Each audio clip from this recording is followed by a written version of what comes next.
कोई अगर आपसे यह पूछे कि बीते 10 साल के अंदर नरेंद्र मोदी जी ने क्या किया है, बड़ी उपलब्धि बताओ, तो उसको आज ये वीडियो दिखा देना। ये वीडियो दिखा देना कि किस तरह से आज नरेंद्र मोदी जी जो सबका साथ सबका विकास की बात करते हैं और खुद गृह मंत्रालय के अंडर में आने वाली दिल्ली पुलिस चंद मिनट के लिए अपनी धार्मिक पूजा अगर कोई करता है तो उसको लात मारने का काम कर रही है। एक तरफ सरकार खुद, मुख्यमंत्री खुद वो हेलीकॉप्टर लेकर के फूलों से बारिश करते हुए नजर आते हैं, फूलों की बारिश करते हुए नजर आते हैं, और बड़े तमाम नेता, कई पुलिस अधिकारी, हम अलग अलग जगह की खबरें देखते हैं, दिल्ली की, यूपी की, पंजाब की, हरियाणा की, उत्तराखंड की, हर जगह पर हम खबरें देखते हैं कि बड़े बड़े पुलिस अधिकारी उस सेवा में लगे रहते हैं। कई पुलिस अधिकारी ड्यूटी के अंदर आकर के मरहम लगाने का काम करते हैं कांवड़ियों पर।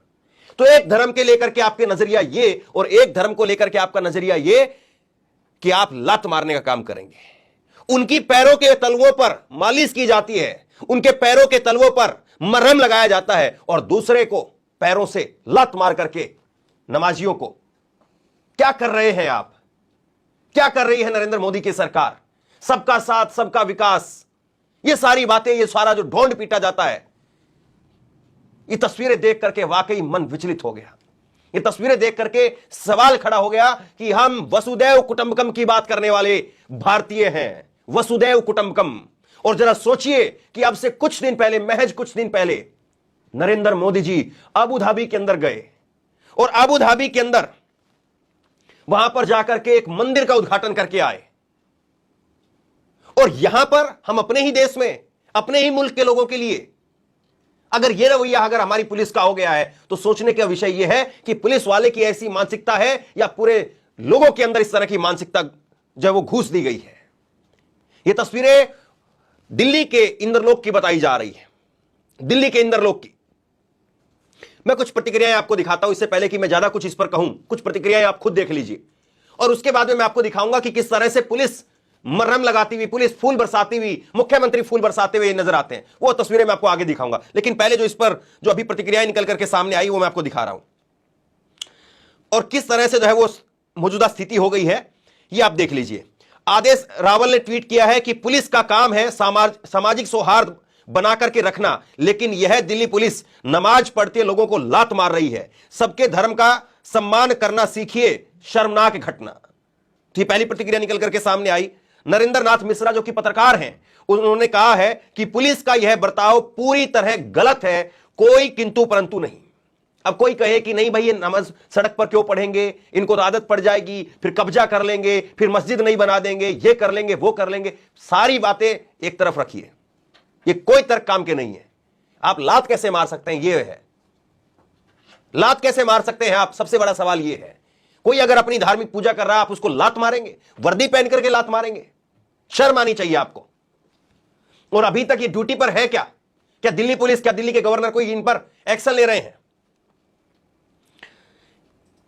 रवीश कुमार, पत्रकार रवीश कुमार ने ट्वीट किया इस पर, यह बिल्कुल शर्मनाक है। पुलिस के भीतर भी राजनीति का यह जहर पहुंच गया है। केवल कार्रवाई काफी नहीं है, पुलिस के भीतर सांप्रदायिकता के किसी भी रूप को मिटाने का प्रयास होना चाहिए। हम कहां आ गए हैं?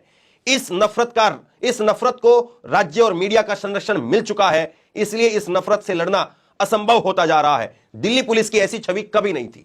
वाकई दिल्ली पुलिस की ऐसी छवि कभी नहीं थी। दिल्ली पुलिस को सबसे अच्छी पुलिस में माना जाता था देश भर के अंदर, लेकिन देखिए आज कैसे बट्टा लगाने का काम कर रहे हैं।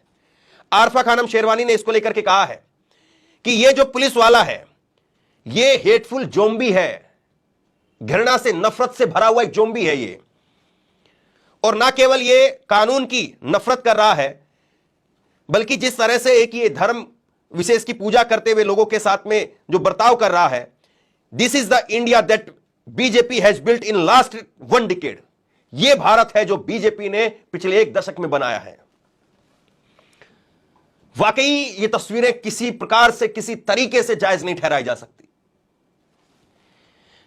दिल्ली कांग्रेस ने ट्वीट किया इसको लेकर के, और ये बड़ी हिम्मत की बात है आज के वक्त में कोई जो है पार्टी इस तरह से चुनाव के मुआयने के ऊपर, और इसका क्या असर पड़ेगा। और दिल्ली ने तो देखा है हिंदू मुसलमान के दंगे का क्या जो है वो असर होता है। दिल्ली कांग्रेस ने ट्वीट किया है, बेहद शर्मनाक, सड़क पर नमाज अदा करते नमाजियों को दिल्ली पुलिस का जवान लात से मार रहा है। इससे ज्यादा शर्म की और क्या बात हो सकती है। गवर्नर को और दिल्ली पुलिस को दोनों को टैग किया, लेकिन कोई जवाब नहीं अभी तक। इसके बाद में और मैं आपको प्रतिक्रिया दिखा रहा हूं। सुप्रिया सिन्नेत ने लिखा है, अमित शाह की दिल्ली पुलिस का मोटो है शांति सेवा न्याय, पूरी शिद्दत से काम पर है। इमरान प्रतापगढ़ी ने ट्वीट किया है, नमाज पढ़ते हुए व्यक्तियों को लात मारता हुआ ये दिल्ली पुलिस का जवान शायद इंसानियत के बुनियादी वसूल नहीं समझता है। ये कौन सी नफरत है जो इस जवान के दिल में भरी हुई है। दिल्ली पुलिस से अनुरोध है कि इस जवान के खिलाफ उचित धाराओं में मुकदमा दर्ज करिए और इसकी सेवाएं समाप्त करिए। कांग्रेस के ही नेता अब्दुल वाहिद ने लिखा है कि नमाज पढ़ते हुए व्यक्तियों को लात मारता हुआ यह दिल्ली पुलिस का चौकी इंचार्ज इंद्रलोक मनोज तोमर शायद इंसानियत के बुनियादी वसूल को नहीं समझता है। यह कौन सी नफरत है जो इस जवान के दिल में भर दी गई है।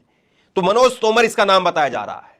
सोचिए कि एक और जो है वो इसी नाम से एक व्यक्ति जो कि फोर्स में था आरपीएफ के अंदर, और उसने ट्रेन के अंदर जो है गोली मार दी थी।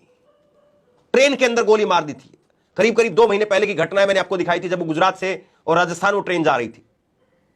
तो क्या किया गया है समाज के साथ में, समाज को किस तरफ धकेला जा रहा है, ये अपने आप में एक वाकई बहुत गंभीर विषय है, बहुत गंभीर बात है। इसको सोचना चाहिए, वरना इसका शिकार कल को कौन हो जाए कोई कुछ नहीं कह सकता। इसके बाद में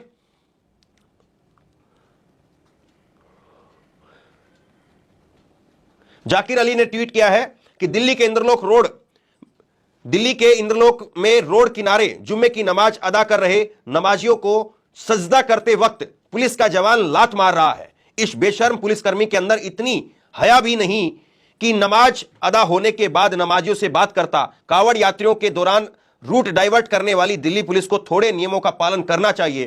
कावड़ यात्रियों का स्वागत और मुस्लिमों को लात मारने की रिवायत पूरे मुल्क में बन चुकी है। दीपक शर्मा पत्रकार, इन्होंने लिखा है, दूर दराज के किसी कस्बे का नहीं, राजधानी दिल्ली के बीचों बीच का दृश्य है। यह वीडियो क्लिप आबू धाबी के सुल्तान देखेंगे तो हम अगला मंदिर वहां कैसे बनाएंगे। सच है कि जिस दौर में अरब सरकारें अपनी सोच बड़ी कर रही हैं और उसी दौर में हमारी सरकार अमला कट्टर होता जा रहा है, हमारी सरकारी अमला कट्टर होता जा रहा है। तो यह दीपक शर्मा ने कहा है, और यही सच है कि जिन देशों के लिए कहा जाता है कि मुस्लिम कट्टरपंथी देश है, या तमाम तरह के जो टैग दिए जाते थे जिनके बारे में, आज वो मुल्क कहां पर जा रहे हैं, तरक्की के रास्ते पर। और वो मुल्क देश के प्रधानमंत्री को बुला करके मंदिर का उद्घाटन करा रहे हैं, और नरेंद्र मोदी झप्पियां डाल डाल करके उनसे मिलते हैं, गले मिलते हैं उनसे। और सोचिए कि कहीं पर कोई जवान गोली मार देता है, कहीं कोई लात मार रहा है, कहां लेकर के जा रहे हैं देश को। वसुदैव कुटुंबकम की बात करने वाले आज हम अपने ही देश में अपने ही नागरिकों के साथ में क्या कर रहे हैं, ये आंखें खोल करके देखना चाहिए। और जरा ये कुछ तस्वीरें देखिए, आप कुछ तस्वीरें देखिए कि कैसे जो है वो पुलिस फूल बरसाती है, मुख्यमंत्री फूल बरसाते हैं, कावड़ियों पर सीएम योगी ने बरसाए फूल। ये अलग अलग खबरें मैं आपको दिखा रहा हूं, और ताकि आप चैनल के टैग के साथ में देख लीजिए, और इन चैनलों को भी देखिए कि आज ये चैनल क्या वाकई उस सरकार से, उस सिस्टम से सवाल पूछ पाएंगे, और पूछ पाएंगे कि दिल्ली पुलिस कैसे जो है वो लोगों के ऊपर लात मारने का काम कर रही है। योगी आदित्यनाथ देखिए, 2-3 फोटो उनकी ओर दिखा रहा हूं मैं। और यह भी देखिए आप, मुसलमान भाई खड़े होकर के अपने हिंदू भाइयों पर जो कावड़ लेकर के जा रहे होते हैं उन पर फूलों की बारिश करते हैं।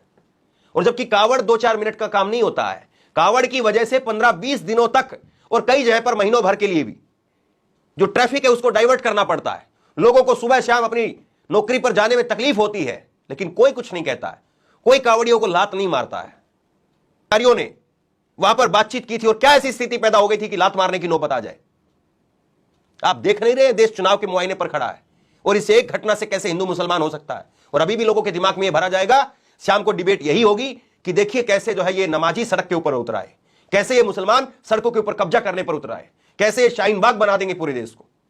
अरे चंद मिनट के लिए हफ्ते में एक दिन अगर कोई बैठ जाता है कहीं पर, और बताना चाहिए दिल्ली पुलिस को कि क्या वाकई पहली बार ऐसा हुआ है जिस जगह पर लात मारी गई है उस जगह पर क्या पहली बार ऐसा हुआ है कि सड़क पर नमाज पढ़ी गई है, या इससे पहले भी नमाजें पढ़ी जाती रही वहां पर और कभी लात नहीं मारी किसी ने। और आज आप स्पेशल तौर पर आप आए लात मारने के लिए, शर्म आनी चाहिए। दिल्ली पुलिस का यह तरीका, अमित शाह जी क्या कर रहे हैं। और अगर यही लात किसी और समुदाय विशेष के जो है वो लोगों के ऊपर पड़ी होती और अगर किसी और राज्य में लात मारी जाती तो सोचिए वहां पर क्या होता, सोचिए वहां पर बीजेपी क्या बोल रही होती। लेकिन अब कुछ नहीं साहब, अब नील बटे सन्नाटा है, अब कोई नहीं बोलेगा। और कहने को आप कह सकते हैं कि क्यों इतनी ज्यादा बात करनी है, ठीक है किसी पुलिस वाले ने किसी मुसलमान को लात मार दी, लेकिन वो वर्दी के अंदर था और ये रात को अंधेरे का वक्त नहीं था कि उसने जो है वो रात को अंधेरे में सोचा कि कोई देख नहीं रहा था। उसको पता था कि लोग देख रहे हैं, उसको पता था कि वहां पर वीडियो बन रही है, और उसके बावजूद उसकी इतनी हिम्मत कि वो लात मार देगा। और आज कितने चैनलों पर इस पर डिबेट होती है, कितने चैनल इस पर बात करते हैं, कितनी जगह पर इसको दिखाया जाता है, यह बड़ा सवाल है। और देखिए पुलिसियों ने कावड़ियों पर बरसाए फूल, तिरंगा भेंट किया। एक और खबर है, यह खबर है मेरठ की है। तो अलग अलग हिस्सों में देश में किस तरह का व्यवहार एक धर्म विशेष के लिए मिलता है देखने को, और दूसरे धर्म के लिए क्या व्यवहार मिलता है, कहीं गोली कहीं लात, ये हालात आज पैदा हो गए हैं। और नरेंद्र मोदी जी सबका साथ, सबका विकास, सबका प्रयास, सबका विश्वास, बस एक एक लाइन जोड़ते चले जाते हर बार। पहले सबका साथ सबका विकास था, उसमें फिर 2 लाइनें और जोड़ दी, सबका प्रयास सबका विश्वास। ऐसे जीतेंगे आप विश्वास। और कल ही नरेंद्र मोदी जी कश्मीर के अंदर थे, 370 की बात बता रहे थे, और वहां पर चैनलों के ऊपर पत्थरबाजों की बात बताई जा रही थी कि फलाना फलाना इंटरव्यू करवाए जा रहे थे वहां पर चैनलों के ऊपर कि फलाना फलाना पत्थरबाज है, उसने पत्थरबाजी छोड़ करके आज ये काम करना लग गया। अच्छी बात अगर कश्मीर में हालात अगर सुधरे हैं तो स्वागत करना चाहिए, प्रधानमंत्री को बधाई देनी चाहिए। लेकिन इसके लिए बधाई कौन लेगा? ये जो हालात खराब हो रहे हैं वहां पर, इसके लिए बधाई कौन लेगा जो ये स्थिति पैदा हो गई है? और कल को अगर वहां पर पत्थरबाजी होने लगे, मैं नहीं कह रहा हूं इस बात को, और कतई गलत होगा अगर कोई एक आदमी भी अगर कंकर भी उठाता है, तो अगर किसी एक आदमी ने कानून तोड़ा है तो आपको कोई हक नहीं मिल जाता कि आप कानून को अपने हाथ में ले ले। और अगर इस पुलिसकर्मी को वहां पर किसी ने पीटने का भी काम किया होगा तो मैं फिर ये कहूंगा कि उन व्यक्तियों के खिलाफ भी कार्रवाई की जाए जिसने इस पुलिसकर्मी को पीटा है। अगर कोई ऐसी घटना आती है, हालांकि उसका कोई फुटेज नहीं है अभी तक, लेकिन अगर बाद में कोई फुटेज आता है, अभी तक जब ये वीडियो मैं रिकॉर्ड कर रहा हूं कोई फुटेज कहीं पर नहीं आया है। ऐसा नहीं कि अगर कोई फुटेज आया और मैंने छोड़ दिया हो। अगर किसी ने ऐसा किया है, अगर किसी मुस्लिम लोगों ने वहां पर ऐसा किया है, तो मैं कहता हूं कि उन लोगों को पहचान करके उनके ऊपर कार्रवाई करनी चाहिए। लेकिन इस पुलिसकर्मी पर और इस पुलिसकर्मी के अंदर जिसने ये मानसिकता डाली है उस पर क्या कार्रवाई कर सकते हैं आप? क्या इतनी हिम्मत दिखा सकते हैं आप? क्या स्वीकार कर सकते हैं आप कि आपका 10 साल पहले क्या इस तरह का हालात थे? क्या इस तरह की कोई खबर आप देखते थे कि दिल्ली पुलिस सरेआम दिन दहाड़े दोपहर के अंदर लात मारेगी? सोचिए जरा इस बात को। ये दिल्ली पुलिस के हालात हैं, तो दूर दराज के क्षेत्र में क्या हालात होते होंगे? शेयर कीजिए इस खबर को, लोगों तक पहुंचाइए ताकि लोग, और मैं फिर कहता हूं, शांति बना करके रखिए। किसी ने कुछ गलती की है तो भड़किए मत।